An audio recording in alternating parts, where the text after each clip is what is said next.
What's really incredible about your breath is that it affords you this opportunity, if you're aware, like you keep bringing up in a great way, because this is really like,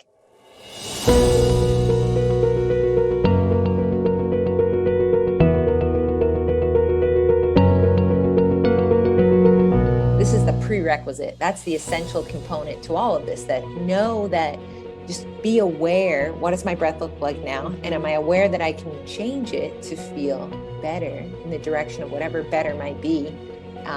That you have the capacity to adapt to anything. And it means that you can rely less on these things that seem sexy or appealing to optimize. But really, you're starting to accrue like Band-Aid after Band-Aid after Band-Aid. If you go, well, every afternoon, exactly 3 p.m., I boil a cup of water. You just get used to it. Yeah. My chai tea, and then I have my bulletproof, and then I have my cool, all these things. But I'm fascinated by and how breath facilitates this, of how much we can do just with breath without these external sources.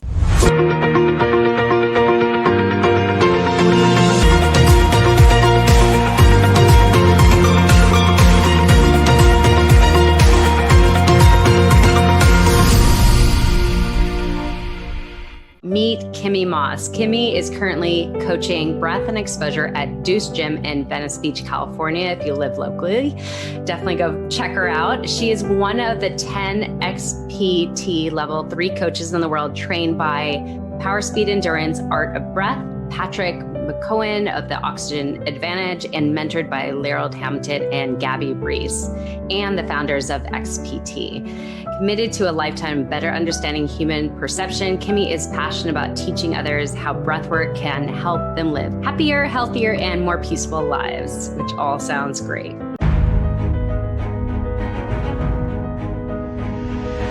Well, Kimmy, thank you so much for being on Passion, Love, Pursuit podcast. So honored to have you on. This is going to be a fun conversation. Thanks for having me. So first, to start off, I want to let everyone know that I was fortunate enough to experience my first breath and exposure seminar with Kimmy. Actually, it was last weekend, but when this episode comes out, it will be a couple of weeks from now. But I was able to experience this, and I wanted to do it before having her come on the podcast so I could share my personal experience as well as a better understanding of the benefits of officially using our breath, and then also the hot and cold exposure. So before we get into my personal experience and all we learned today, I would just love to know how you got so passionate about learning about the breath and the exposure.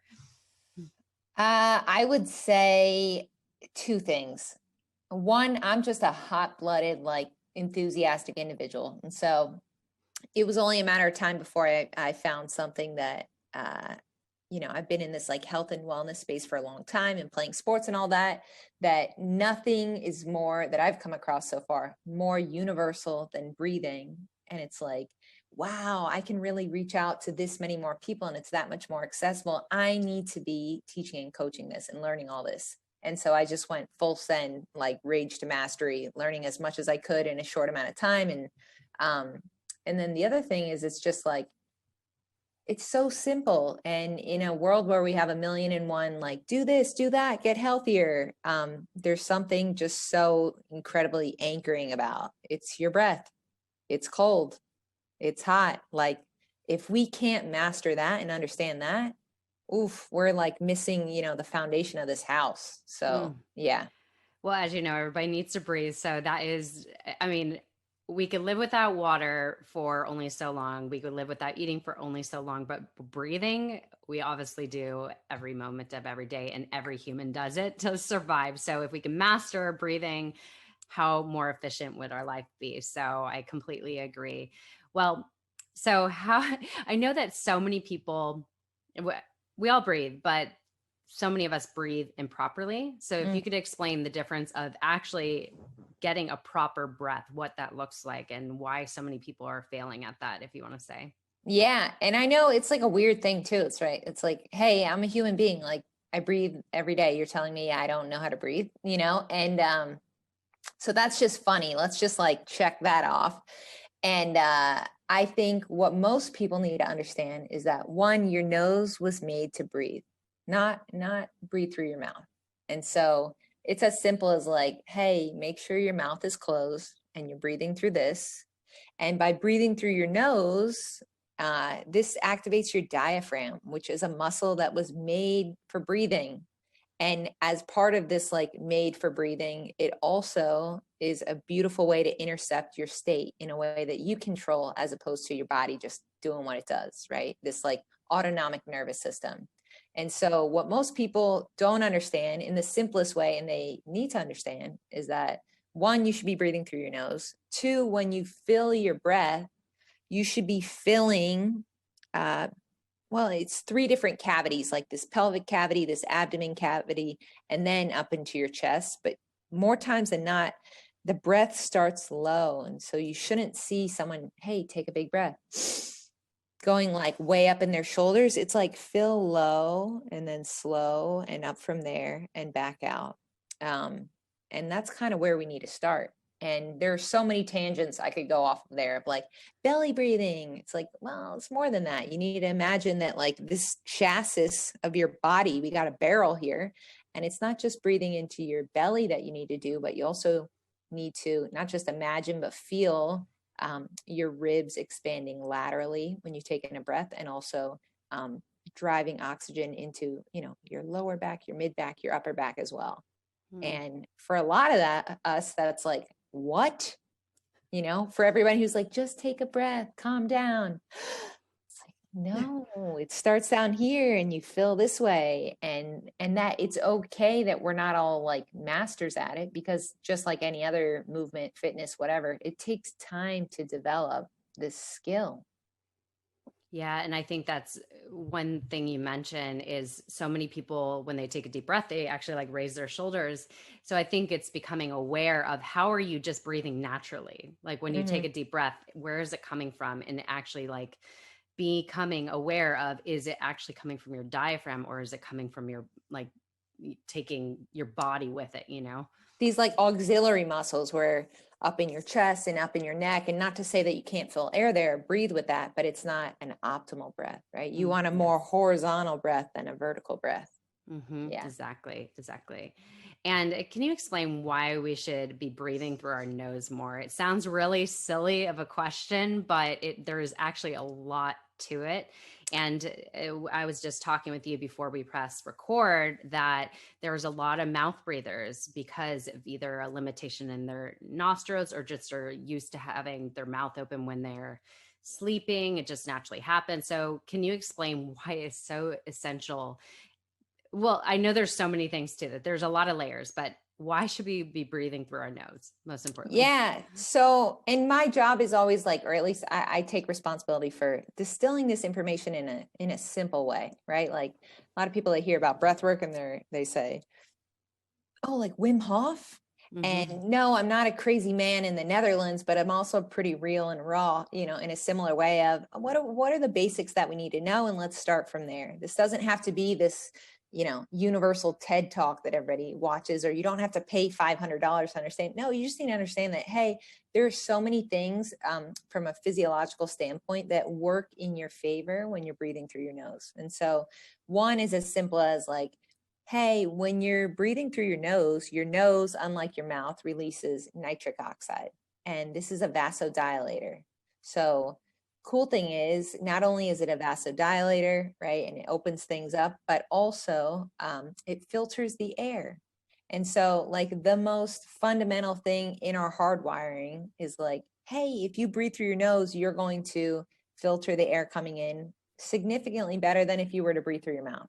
It's like, wow, amazing. I used to be that person that was on the plane, or, I mean, now it's different with COVID, so we're all a little paranoid, but, you know, somebody sneezing and I'd just be like, oh no, please don't. Now you just close your mouth. Keep breathing because it's filtering the air. So there's that from a state standpoint. It releases parasympathetic tone. So it activates parasympathetic tone. Parasympathetic tone, overly complicated word for describing the rest and digest state of your nervous system. So, you know, on the spectrum here, we have the sympathetic, fight, flight, freeze even. And then you have the parasympathetic, which is rest and digest. And this doesn't have to look like, I said this in the seminar, like a saber-toothed tiger is chasing you and like, I'm in sympathetic. It can be you're under any kind of stress, physical or physiological, or like psychological. You're in an argument with your spouse, right? You're more so in sympathetic. It's as simple as just breathing through your nose to calm your state. And the last thing is what we already touched upon from a mechanical standpoint. Breathing in through your nose facilitates a more optimal breath because you're activating your diaphragm. Whereas you're not guaranteed that when you breathe through your mouth. Mm-hmm.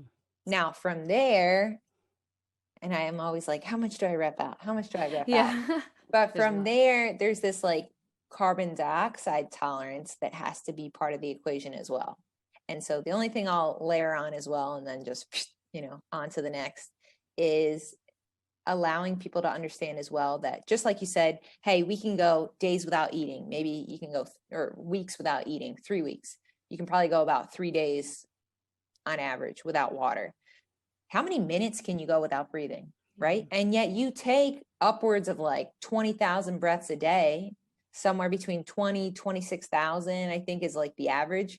And what do those reps look like? And we breathe not because I need more oxygen, but really it's because we're not tolerant of the carbon dioxide in our system.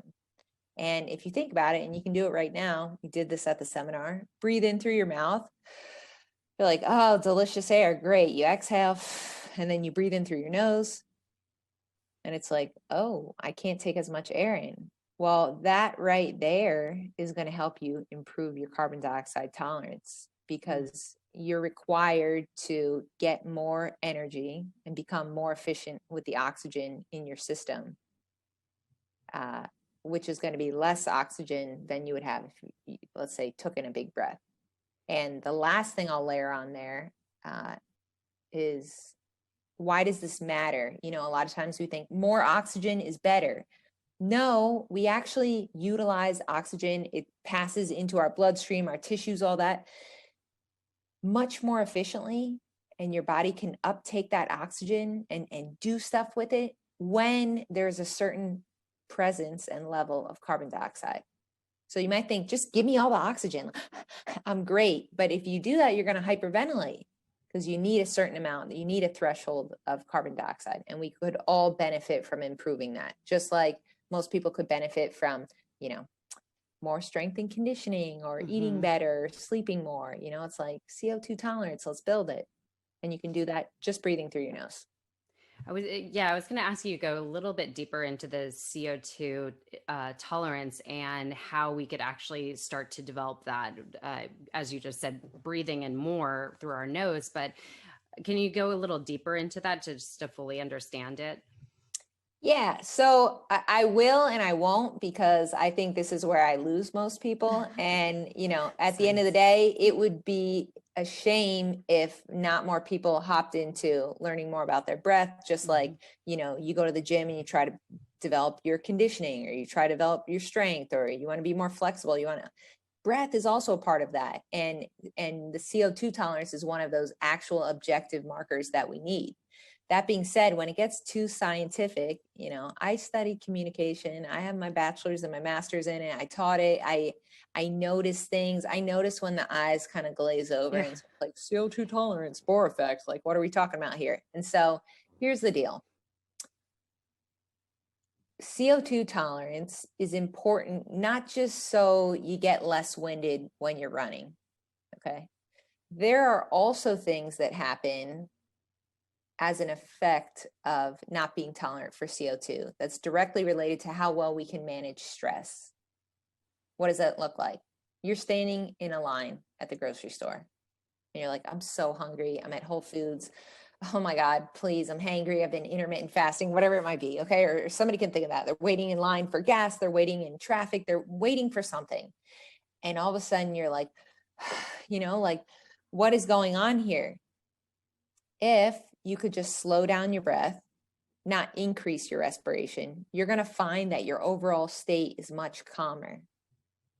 And so, look at life. It's not like we can live in little bubbles. We got to get used to things that we didn't plan on, that are unexpected, that are stressful happening to us. And then how fit are we to endure that, and not just endure it, but, adapt to it. Like, oh, the line is long. Okay. Someone who's more tolerant of carbon dioxide has the ability to slow down your breath.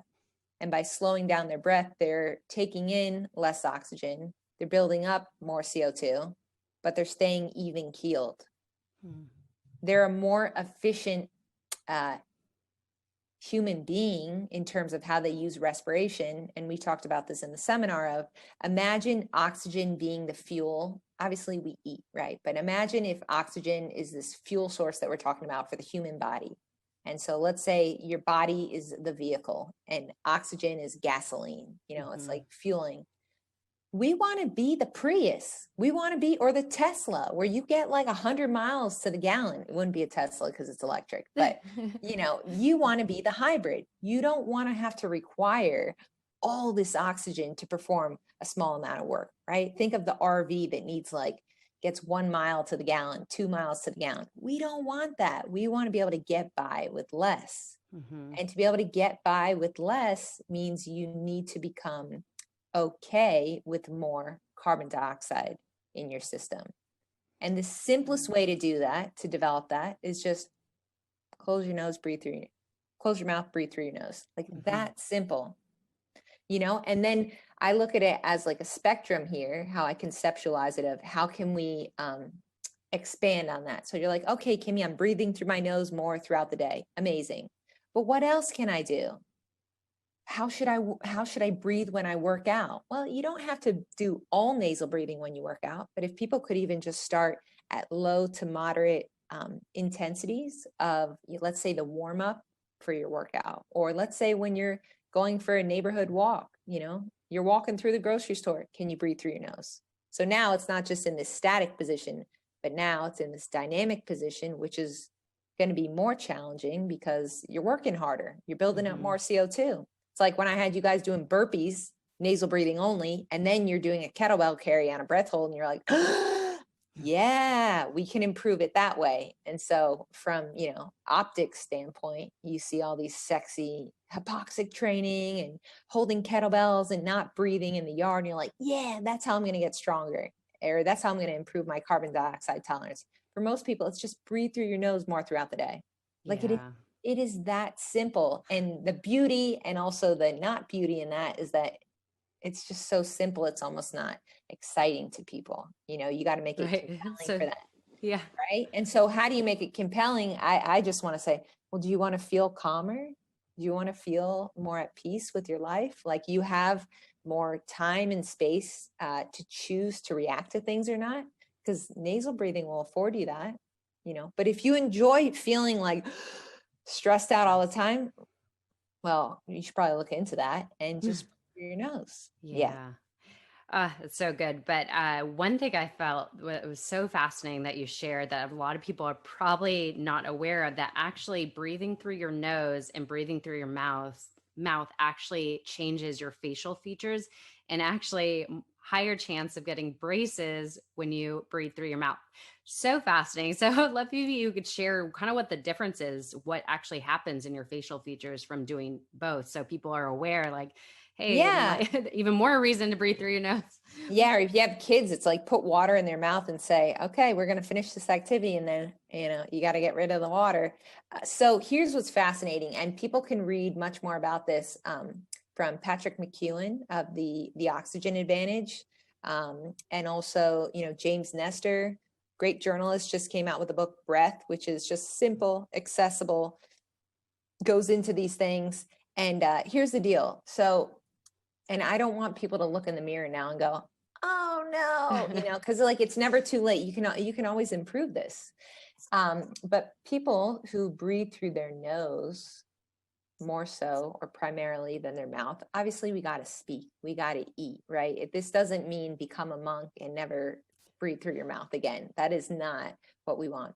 But they actually have a more pronounced jawline and straighter teeth. And why is that? Their upper palate is actually wider when you breathe through your nose primarily than if you breathe through your mouth primarily.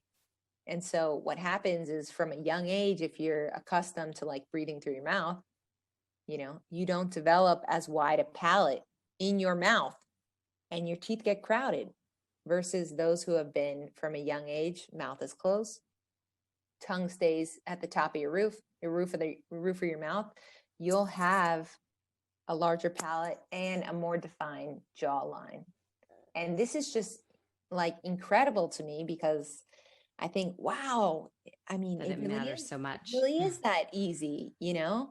And it's not in a, you know, it kind of sounds like a shallow way, but not even. It's some of the most functional things are the most beautiful things. So it's not just purely like an aesthetics thing, but you look at someone with like a pronounced jawline and it is more attractive than someone who barely has a pronounced chin from their neck. And that's not like a shameful thing. That's just like wired in our DNA. That person is fitter than the person that doesn't, you know, have as defined of a jawline. Yeah, it actually, you could even Google the images to see the difference, and Totally. you could straight up see the difference just from mouth breathing and nostril breathing. So it's quite fascinating to learn that fact. Yeah. And you mentioned the parasympathetic and sympathetic breathing, which other words you could use, upregulating and downregulating. So what is the breathing through the nostril? What is that especially for? And then breathing through your mouth when we want to, what should we use that for? Like, how does that go into the downregulating and totally. So I want people to understand in the simplest terms that like look at it as like a seesaw, you know, and the reason I say a seesaw is because it's all connected. There isn't like sympathetic is better than parasympathetic, but on one side we have sympathetic, and this is of our nervous system, just how we you know, our level of arousal and like readiness and attention of how we show up in this world. So we have the sympathetic side, which is fight or flight. If you want to bring yourself into that, other than something just naturally happening and you're reacting to it, generally you would probably be breathing more forcefully, and you would be breathing more so through your mouth. Okay, and now like if I did this again and again and again, pupils are going to start to dilate. My attention is going to be, and my focus is going to be more singular. My view, my lens of how I'm taking in my surroundings would be more focused and narrow than access to this panoramic. And this is from the sympathetic side. On the other side of this, we have parasympathetic, which is rest and digest. Rest, digest, reproduce, right? You want to be relaxed over here. And to just enter more so of a parasympathetic state, it really is as simple as breathe in through your nose. But even more than that, or equally so, is a great indicator that you've entered more so of a parasympathetic state is the ability to lengthen your exhale. So when you're breathing out air to about twice as long as your inhale or longer. And so what does that look like? Maybe I'm breathing in right now, in for let's say like 3. And then when I exhale,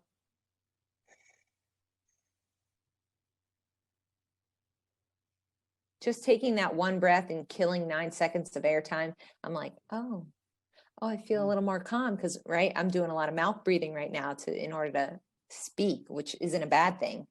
We talked about this at the seminar too of, you know, pay $1, anybody who's listening, anytime I said, we talked about this at the seminar too, because there's so many nuggets, and I basically like stick a fire hose to your mouth of like, let me give it all to you. Yes. 3 hours later, you're like, I'm hot, I'm cold, I was breathing, what just happened? But like, yeah, if you can slow down your exhale and you have to use your mouth, okay, that's fine, but more so parasympathetic. So 2 things on the spectrum here. One is force. If you want to be more sympathetic, the force of your breath is going to increase. Right now, we can do this. Okay, here we go. If I want to calm down, I want to soften my breath. I want to lengthen my exhale. This is why we'll see people get in the ice and hiss their exhale. Yes. Or imagine like you're fogging up a mirror, or if you're familiar with yoga, ujjayi, and you have the capacity to kind of alter that valve in the back of your throat. Darth Vader breath, whatever you want to say. These are all tools, strategies to lengthen the breath. And what's also interesting, just as I'm like saying this out loud, is, you know, we've all at some point been given well-intended advice of like, just take a breath, right? When you're stressed or you're perceived as like in a state that you want to get out of, you want to move away from. It's like, just take a breath. Yes. And also, can we get you breathing less frequently? Because that would demonstrate that you're more parasympathetic. And why is this whole parasympathetic, sympathetic important anyway? Well, here's the deal. Most of us walk around this planet in a pretty stressed state, whether we're doing emails, we're on Instagram, we're doing our job. It doesn't have to be these like hard physical exertions. And all of that's fine and great to achieve, you know, a max effort, to get things done, to perform. We need to be in this sympathetic state. But if we don't balance that with more time in this parasympathetic state, then what we're looking at is this like perpetual loop of being under recovered. And as a result of being under recovered, you're not really able to reach your potential of max expression when you're in the sympathetic state, because we haven't recovered all the way. So it's like, if you're running a 100-meter sprint, please, for the love of God, breathe through your mouth, you know, like, do it. I'm fine with that. But all the other times, it's like, do we need to be breathing through our mouth? Not necessarily. And so can people start to entertain the idea that, let me try that on for size and see how I subjectively feel.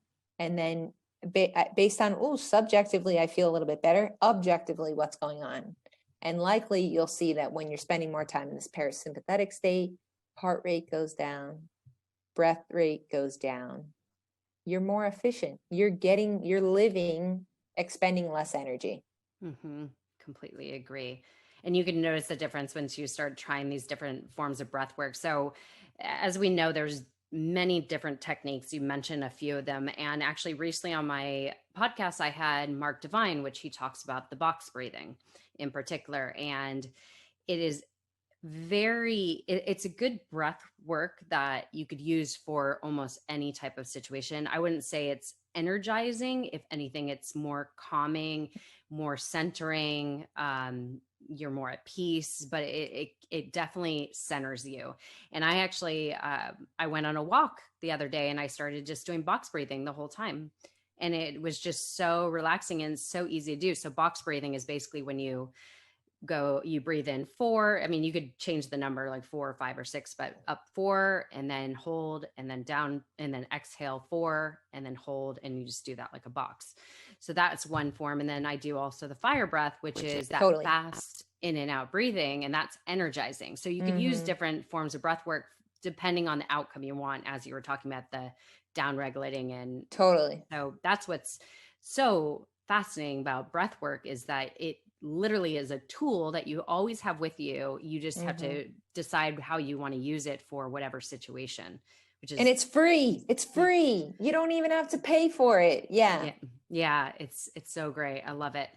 And you also talked about the breath as a dial. Can you kind of explain that? What did you mean by that? Yeah. So I think this just speaks to, you have this tool at your discretion to alter how you feel, to alter your state, not just subjectively, but objectively. And so I think looking at it as a dial is like, do I want to feel more awake right now?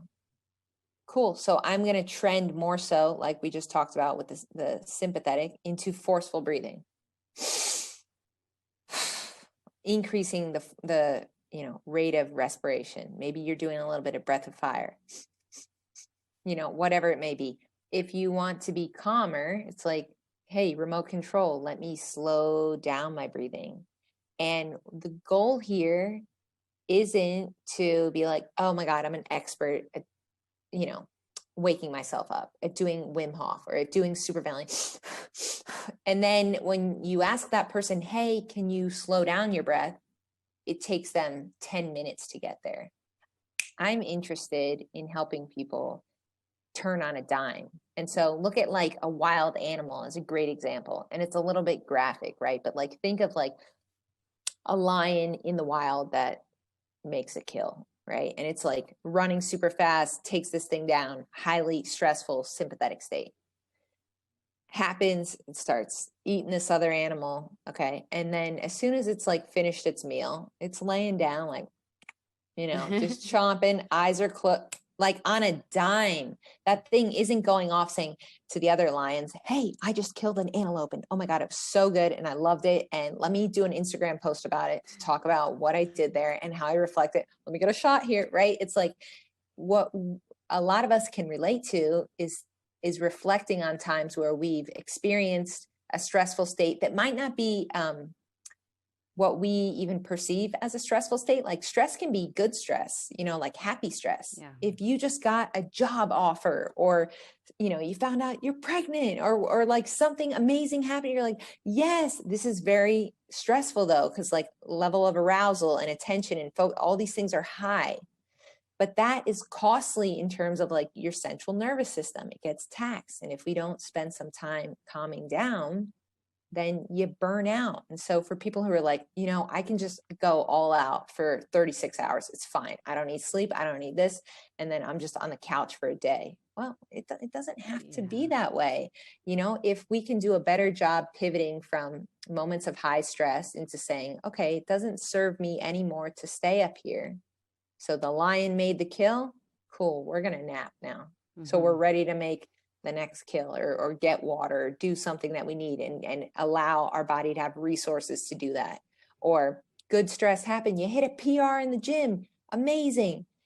You don't have to be shouting it from the rooftops for the next 6 hours or you're probably not going to sleep. So can you take not even 5 minutes, but 30 seconds to lay down and slow down your breathing? And so that's this dial. That's the expression of this dial here where it happens in real time. And we talked about a lot too, like you don't have to go out to Sedona and sing Kumbaya and like be in the mountains, like doing sound clouds or what, like it doesn't have to be like that. That's fine and dandy and enjoy that if you have the time. But can you pivot in periods of transition so that we're, going from one end to the next like that? Yes, I love that. And it's just training ourselves and being aware of what is going on around us and how we could choose to react a different way by just using our breath. Totally. Amazing. Yeah. And you actually talked about, so many of us have this mid-afternoon slump and we want to go for coffee. I do very often myself, but instead we just need to breathe, right? Yeah. Just use our breath, and that gives us the energy that we might be lacking, that we don't actually need caffeine as a source to give us that energy, which is so great to know we have that as a tool. And also, like we talked about, like maybe not breathe. It's like when you hit that afternoon slump, do 3 max breath holds. Tell me how sleepy you are after that. You hold your breath and you're going as long as you can. CO2 is going to build up. So your perceived stress, right, is going to build up. And also physiologically, it's building up. You might start to sweat. You might feel your diaphragm spasming. You're moving things around in your body. So again, to speak about this toolkit is breathing is an option. We could do some breath of fire. We could do some superventilation. We could also do some not breathing. And that's going to also elicit another response, and it's free and it's accessible, and coffee tastes wonderful, and you can and you should, and I hope you keep drinking it. But it's like, cool, maybe we don't need it all the time. Right. And what's really incredible about your breath is that it affords you this opportunity, if you're aware, like you keep bringing up in a great way, because this is really like, this is the prerequisite. That's the essential component to all of this, that know that just be aware, what does my breath look like now? Mm-hmm. And am I aware that I can change it to feel better in the direction of whatever better might be? That you have the capacity to adapt to anything. And it means that you can rely less on these things that seem sexy or appealing to optimize, but really you're starting to accrue like Band-Aid after Band-Aid after Band-Aid. If you go, well, every afternoon, exactly 3 p.m., I boil a cup of water. You just get used to it. Yeah. My chai tea, and then I have my bulletproof, and then I have my all these things, but I'm fascinated by and how breath facilitates this of how much we can do just with breath without these external sources. And for me, that's like super anchoring, that's super empowering. That gives me confidence going into scenarios where I can't control everything to go, okay, but I know that I can use my breath to navigate this. That's all I need. Yeah, yeah, exactly. And you mentioned something called, I think it was the gravel road analogy. What is Yeah. this? I Remind was me. I was just thinking of this, so I was hoping we brought this up. So going back to, sympathetic, put your foot on the gas, like fight, flight, and then parasympathetic, rest and digest, is also ensuring that people understand that, like I said, one's not right or wrong. And sometimes when we want to navigate our way to better using breath, and I say better with these air quotes because better is essentially when you're trying to find a better state, moving away from whatever you're feeling, whatever that icky feeling is. Maybe it's angry, frustrated, sad, it doesn't matter. The idea is that you want to move somewhere else, to feel better, whatever Mm-hmm. that is. And it's that you have the option to not only relax, so slow down your breath, become more parasympathetic, which is part of like the general script of like use your breath to calm down. Yes, that would be entering more of the sympathetic state, but you also can use your breath in a more forceful way to go more in that sympathetic direction. And so the gravel road analogy is something from Dr. Andrew Huberman, who is out of Stanford, is a neuroscientist, brilliant. He's taken the breath and exposure seminar. He's dropped in a couple times as well, which is super cool. But basically describing, imagine you're driving on a gravel road, and already I'm thinking this, maybe I'm just high voltage. I already have a little anxiety. I'm like, oh my God, I got to drive slower. There's dust kicking up. It's loud. Maybe you're on a gravel road, so I don't know what, signal looks like. Maybe you can't like play your Spotify playlist or whatever. Like, oh my God, we're so spoiled. So here's the deal. When you're on a gravel road and you're trying to pursue better, whatever it may be, sometimes it's easier to take your foot off the gas, just go slower, just like lean into it. Okay, I'm not going to get there as quickly. It's dusty. I can't listen to the music I want to, but if I go a little slower, which is, metaphor for more parasympathetic, if I slow down my breathing, if I take my foot off the gas, I might find that this is more manageable and I feel better. Alternatively, sometimes it's like, you know what? I'm going to put my foot on the gas. I'm going to send it. There's going to be more dirt and gravel and all this, but I'm going faster. It's louder and I feel better. And so it's ensuring that people Like more understand, powerful per se. yes, that maybe they feel more in control of this because they're more focused and they're more, aroused. Their pupils are dilated. They're, reining in on a specific thing as opposed to taking in this like larger panoramic frame. And so if you think of even when someone feels anxious or depressed, right? A lot of times they're closed off in a way that they can't or won't entertain the idea that there's more to this life and this experience in any moment than their own feelings, right? To be able to zoom out and go, I am just one person on this planet, in this state, in this county, and whatever this is. Oh, look at the sunshine. Like, oh, look at the trees out there. And so you can already start to piece together right now that being able to take in more of this panoramic external thing is more parasympathetic. And when you're just focused on you and what you're doing or a task, it's more sympathetic. And again, not right or wrong, but use that knowledge to employ, to pivot from one to the other as you need to.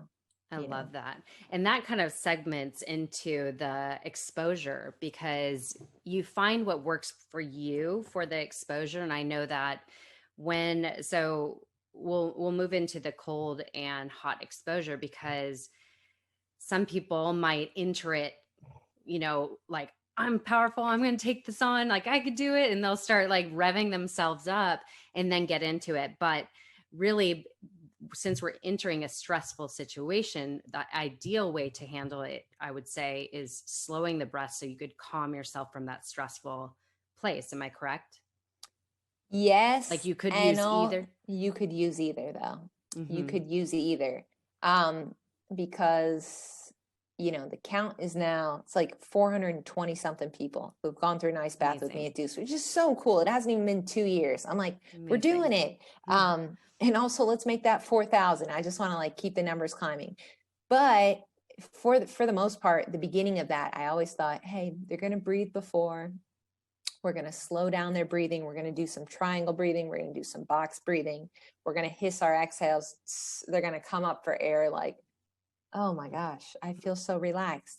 And the contrast sometimes going into the ice, which is a very stressful state, was overwhelming. And again, just anecdotally, right, through all these people going through, well, recently we've been playing around with this Breath and Exposure 202 program, which is people who have gone through either the seminar, the 101, the 8-week program at DEUCE. I still can't believe there's a whole like curriculum in school of like breath and exposure, my baby. But we've been playing around with jumping up and down and being forceful with our breath. I go, imagine you're a boxer, like you're like Muhammad Ali, let's go, let's go, let's go. And they get in the ice and there has been a large percentage of people who say, oh, like, I like that. Now, when you do get in the ice, you want to slow down your breath. Yeah. It's a more extreme test of how well can you control your state using breath when you're in the ice versus right here. You could be flustered and I say, okay, Erica, well, we're going to try doing this triangle breath, or we're going to try doing this short breath hold. And okay. But if I had you do those same exact things in the ice bath, it would be harder for you to perform that because the ice is that much more stressful. But what's interesting here is that we can already imagine and see how there's progressions for all of these things. So just like you didn't go in day one to strength and conditioning and put 200 pounds on your back squat. No, you started with the bar and then we added a little bit of weight. Maybe we did tempos and maybe we did some single leg work first, right? Like you got acquainted with what the movement was before you made it more stressful. And to get better, we do have to make it more stressful, but it's kind of like this, this graph here where just like flow, right, it needs to be just outside your ability, but not so far that you don't have the skill set for it or you don't perceive that you could imagine it. Same thing with the ice, same thing with adding weight to a barbell, right? Like it needs to be cold, but if it's too far out there, then some people are just going to hop out and go, I cannot do this. Right. Yeah. Well, I'll share my personal experience because I want to get deeper into the exposure, but my personal experience. So doing the ice bath, what was so great is you were walking us through it. You're walking us through trying different ways of breathing while we were in it. And I could see how that was good for a beginner, especially because we don't know how we're really supposed to do it. We're just like, okay, this is so new. And a lot of people are fearful of it because most everybody hates cold. Like nobody really likes it when they're, nobody's really like looking forward to it. Or we're like, are you a sociopath? Like, oh, okay. Yeah. But the amazing thing, what I definitely noticed is I found what worked for me. And once I started focusing on my breath, and I was mostly doing box breathing, you had me hold a couple times. I was doing the hissing. Like I found what was kind of flowing for me. And I was narrowing down on my breath and like, you don't even notice how cold it is. That's what's so fascinating. It's all about, it's kind of like meditation, just focus on your breathing and your thoughts will kind of dissipate. Right. So it's a similar type of practice, I think.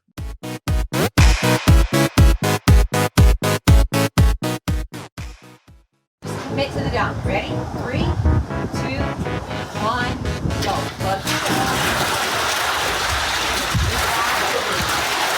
You can go hands on your armpits if you're keeping them in. Just take 5 breaths right now. It can be through your mouth. 5 breaths. Tell me when you're at 5. Try to fill into your belly when you breathe in.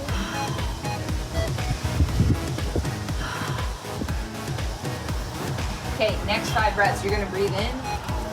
You're going to hold for 3 seconds. 1, 2, 3. Good. Exhale. Let's try that one more time. See if we can hold a little longer. So you breathe in. Good. Good breath in. Hold. Let's try 5 seconds. Keep holding. Keep holding.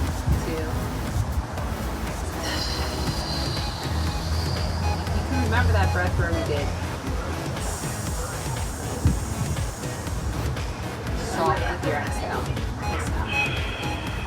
Yep, ocean breath is great.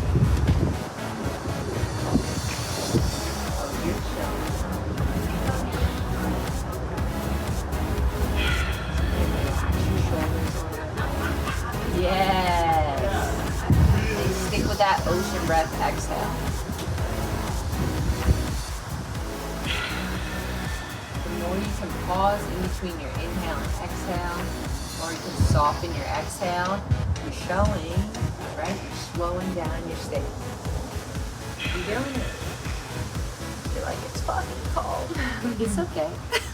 But so going into the exposure, so I want to know what is, let's lay down it for everybody. So the benefits of cold exposure and as well as hot exposure. Why is there this contrast, and what we could really, what's the benefits of using it and utilizing it in our life in any form we could possibly get to it? Yeah. So on the broadest brush, like what is it that we're training here when it comes to exposure? And when we say exposure, we mean, exposure to thermal stress, specifically cold is cold, and heat, hot is hot, and so there's no number that matters from the beginning other than, are you exposing yourself to something that's cold, that feels cold to you? Because if you are, we can drive adaptation. If it doesn't feel cold, then it's, numbers aside, how cold should it be? How much ice in it? Right. Cold is cold, hot is hot. Let's start there. Is just like you go to the gym, and this is important before I get into these like specific things, which I know people want, give me the science, let me know, right, the physical, the mental. Yeah. Also, I need to paint the bigger picture of, know this, just like you go to the gym and you're trying to get stronger, you're trying to build your endurance, not necessarily so you become a professional athlete, but so that you can use that conditioning and that strength in the rest of your life to live a more fulfilling, satisfying life, so that, doing more things or doing things that you want to do aren't hindered by your ability, that you have the capacity to live at a higher frequency level, all these things. And that requires more strength and more conditioning. Well, here's the thing with cold exposure and heat exposure is that we need to train controlling your nervous system, how we handle stress, because stress isn't inherently bad if we can't find a way to adapt to it. So a lot of times it's like, oh, stress, like you don't want to be stressed. No, stress, leverage stress. Stress is how we get stronger.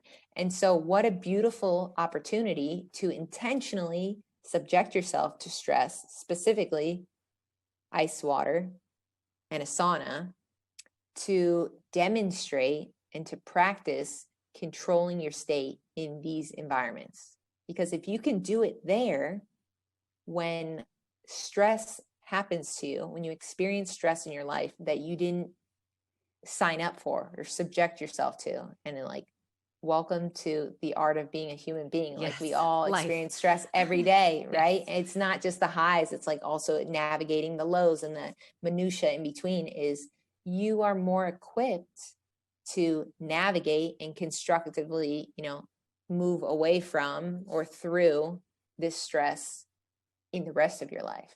So it's like, let's start there, because I don't care if you can deadlift 800 pounds or run a 5-minute mile, or you have the most shredded 6-pack in the world. If someone calls you on the phone and says something nasty and you're like, that is ridiculous, right? You lose your shit, or you're in traffic and you're honking and you're swearing and you're, whoa, what's going on here? And here's the really cool thing about exposure is that the benefits are both physical and also cognitive. And so a lot of times when people hear about an ice bath, or, it's become, again, this like normalized script of, I'm so sore, I need to recover, I just need to get in a big bucket of ice. And it's like, actually, the ice is more stress. But what you're doing is reducing inflammation, sure. But you're also boosting circulation. You're revving your metabolism. By going into the ice, when you come out, this big hit of dopamine, norepinephrine, which is basically leveraging your alertness that you can channel into other things other than hyping yourself up after the ice bath. I did it. I did it. I did it. Good. Use that note. Go write your book. Go produce your podcast. Go do your, go get stuff done. And then, that's kind of like the initial hormones, things going on, neurotransmitters right away. But there's also this kind of drop off later on, a couple hours later, where you become more relaxed because you've gone that stressful. And so there's this rebound into a more parasympathetic state that you might have experienced the night of the seminar where, you got home, took a hot shower, maybe ate a meal, and you're just like, oh, yeah, I'm just kind of floating. Or you have a really great night of sleep. Yeah, that's afforded you that. And so the other cool thing is, so not only are we on a, what I would say like cool, but like very minimal. I mean, this is compelling to a lot of people, and it's compelling to me, but it's not like the most compelling thing. Is like, cool, so we reduced external inflammation and we boosted circulation and we've revved up our metabolism, and now I feel alert and I feel happy. And also there's this, with enough exposure, and if you start shivering after, this is like can change the composition of fat in your body, where it's moving more so towards brown fat, which has more mitochondria, which burns more at resting. So now you're utilizing fat as a source. We have this metabolic flexibility. If you ever read or listened to like Mark Sisson's work, like the Primal Kitchen, and just fascinating. Ben Greenfield is a good right. one. Absolutely. And there's so many wonderful resources that these guys have out there as well. And especially Rhonda Patrick, right? She has Found My Fitness, has published and shared a lot of research on her page of, hey, they did a test with mice where they were subjected to this temperature for this long, and these were the benefits of this. Like it's out there, and I can share that with you for you to share with your listeners. But there's also this cognitive side to it, which is fascinating, where cold exposure also has the opportunity to repair damaged synapses in your brain. And what are synapses? It's like every time we learn something or experience something, and we make these like neural pathways and these connections of, oh, I now associate this with this. You can, as you age, right, like the likeliness of those synapses getting damaged, we're becoming more forgetful, dementia, Alzheimer's, you can offset the likeliness of these things with cold exposure, and then there's also stuff where like your blood glucose level, your insulin sensitivity, all these things like have a favorable response with cold exposure. Now, here's the thing. Some people hear that and go, oh, amazing, I take cold showers.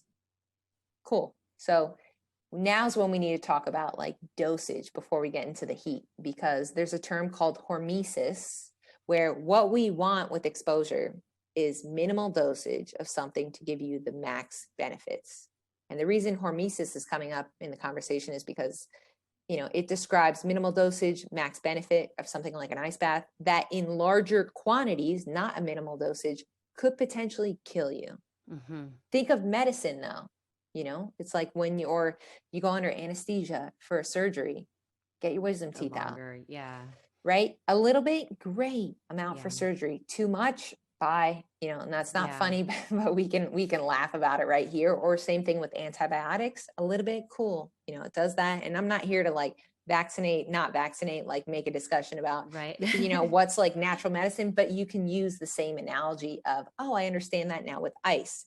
And so I know a big cause of concern and fear and anxiety with the ice is, I don't want to have a heart attack. I don't want to get hypothermia. No, we're doing this for 3 to 5 minutes. And this is very intentional. And we're eliciting a response that's favorable for your body by being disciplined and intentional and, very like diligent, like surgical about how we do this and implement this, as opposed to, oh yeah, just hop in the cold water and see how you feel. And why does it have to be so cold? Like what you went in was just under 40 degrees Fahrenheit, right? We can get the most bang for our buck going at about that temperature for 3 minutes or so.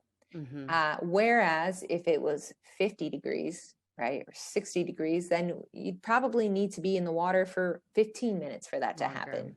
Gotcha. And that's where, the cold water in a cold shower, great. You're just going to get less of a response. Or for people who have done cryo and they're like, oh yeah, it was negative 234 Fahrenheit. Like, did that, been there, done that. Whole different.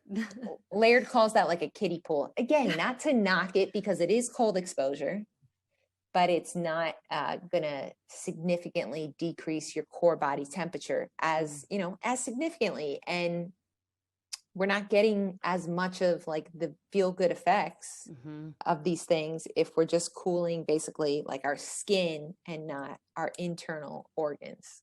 Right. I do the cold shower. I usually do a 3-minute cold shower, but we're in Los Angeles. It's not freezing. I know. When I went to Lake Tahoe, it was a whole different cold shower. Yeah. So I do 3 minutes, but I obviously there's a huge difference between submerging yourself in the water. And of course, not everybody could have their own tub to jump into a freezing cold bath for 3 minutes, but using a shower at home, obviously the coldest you could get it. And, you could do 3 to 5 minutes, right? In cold shower. Yeah.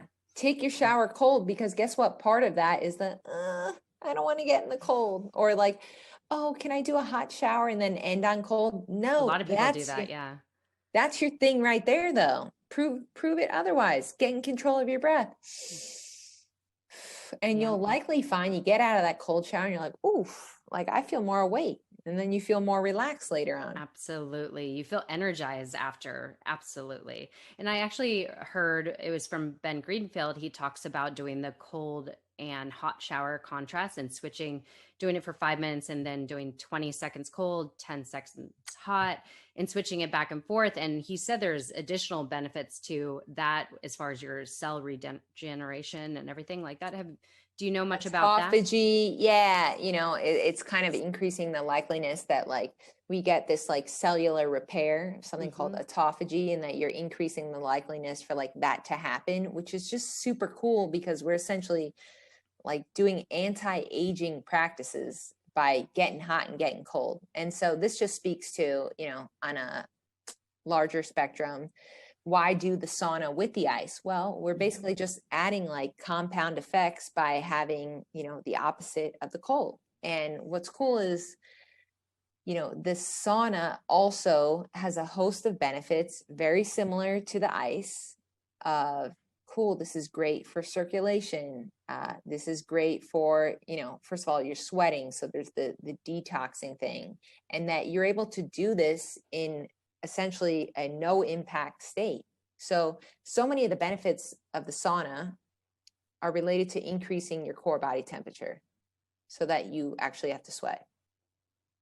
And it's like, so you're telling me I could get some of the same benefits of exercise just sitting, not even having to bring any intent, not even working, just sitting and letting my body do its thing, dealing with that stress. Again, it's got to be hot enough. That's incredible, right? I want my parents to do that. I want my grandparents to do that. I want anyone who's like, I'm not in a position, whether it's, mentally or physically or whatever, where I can train and do exercise. Cool. Can you do a sauna? And if it's not 15 minutes, hormesis there at about 200 degrees, cool. Can you go 5 minutes, break a sweat? And the moment you feel a little claustrophobic, okay, hop out, cool rinse in the shower, hop back in. But again, all these benefits of the sauna, very similar to the ice, moving things around, flushing things around, but also cognitive benefits as well. And there is research out there from a longitudinal, like 20-year study. And again, Dr. Rhonda Patrick, Found My Fitness, has this posted on her website of middle-aged men went in the sauna, anywhere from like 2 to 4 times a week. And I think it was just like 15 or 20 minutes between 170 and 190 degrees Fahrenheit, something like that. And what was interesting is that the chances of all-cause mortality, just like random things, and also the likeliness of developing Alzheimer's or dementia as they aged, was reduced significantly just going in 2 times a week. But what was most fascinating about this is that the findings here demonstrated that it was like dose dependent in terms of the guys who went in 4 times per week were twice as likely to not develop Alzheimer's, not develop, you know, Wow. their likeliness of all-cause mortality, again, went from like 33% to 66%. And that's just by going in 4 times a week for 20 minutes. Yeah. And again, I'm like, you're telling me you don't even have to do anything, just sit in a sauna? I know. Not to make people lazier, but we're trying to talk about the benefits that you could gain from both, which is amazing. And would you say both of them are anti-aging, the exposure to both? I think so, absolutely. I think for most people, the heat, the connotation, the perception initially is kind of like overwhelmingly more attainable and accessible. And it kind of feels like, oh, it's like a spa. Well, you sit in a sauna long enough when you're like, get me out of here, it's stress. But I think starting anywhere is better than nowhere. And what's cool about the sauna, if people have access to it, is that it might be the difference between your willingness to get in cold exposure or not. And so Gabby Reece has said this before. It's like, well, why is the sauna there? The sauna makes the ice more bearable. Which right? You would think would be the opposite.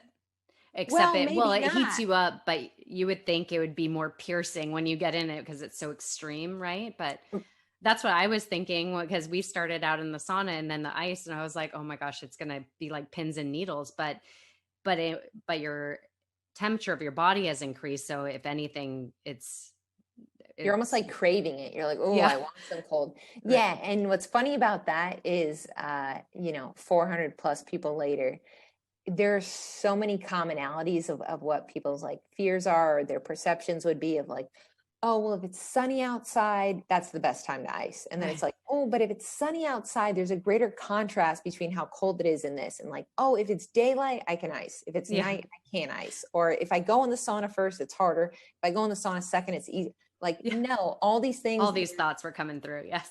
Right. And it's like, whatever I just say, keep throwing all the curveballs at people and be able to do all of it.